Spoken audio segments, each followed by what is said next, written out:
नमस्कार, आप सभी का स्वागत है एस्ट्रो क्लैरिटी में।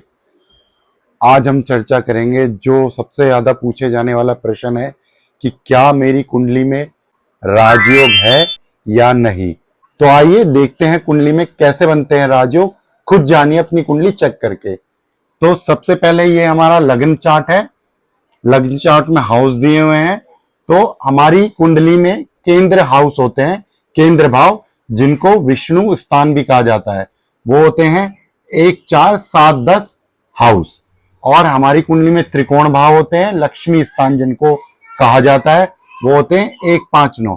केंद्र यानी कि 1, 4, 7, 10 और लक्ष्मी स्थान यानी कि 1, 5, 9।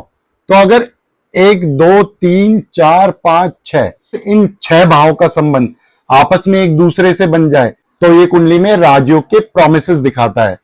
तो देखते हैं कैसे।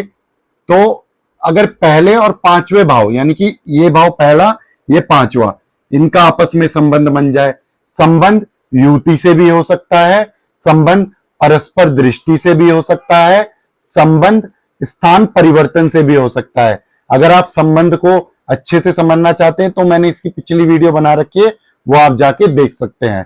तो सबसे पहले पहला और पांचवें भाव का संबंध, फिर पहला और नवम भाव का संबंध या इन दोनों भाव का संबंध बन जाए, फिर चतुर्थ और पंचम भाव का संबंध यानी कि चतुर्थ भाव ये है और पंचम भाव ये है, इन दोनों का संबंध, या फिर चतुर्थ भाव और नवम भाव का संबंध यानी कि चतुर्थ भाव ये है, नवम भाव ये है, इन दोनों भाव का संबंध बन जाए, या फिर सप्तम और पंचम भाव का यानी कि सप्तम भाव ये है, पंचम भाव ये है, इन दोनों का संबंध बन जाए, या फिर सप्तम और नवम यानी कि सप्तम भाव ये है, नवम भाव ये है, इन दोनों का संबंध आपस में बन जाए, या फिर दसम और पंचम यानी कि दसम भाव ये है और दसम और पंचम, इन दोनों भाव का इसका और इसका संबंध बन जाए, या फिर दसम और नवम भाव का संबंध आपस में बन जाए।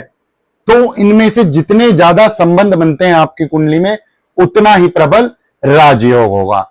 अगर आपको मेरे द्वारा दी गई जानकारी पसंद आती है, अच्छी लगती है, तो इस वीडियो को लाइक करें, वीडियो की जानकारी को शेयर करें तथा चैनल को सब्सक्राइब करें।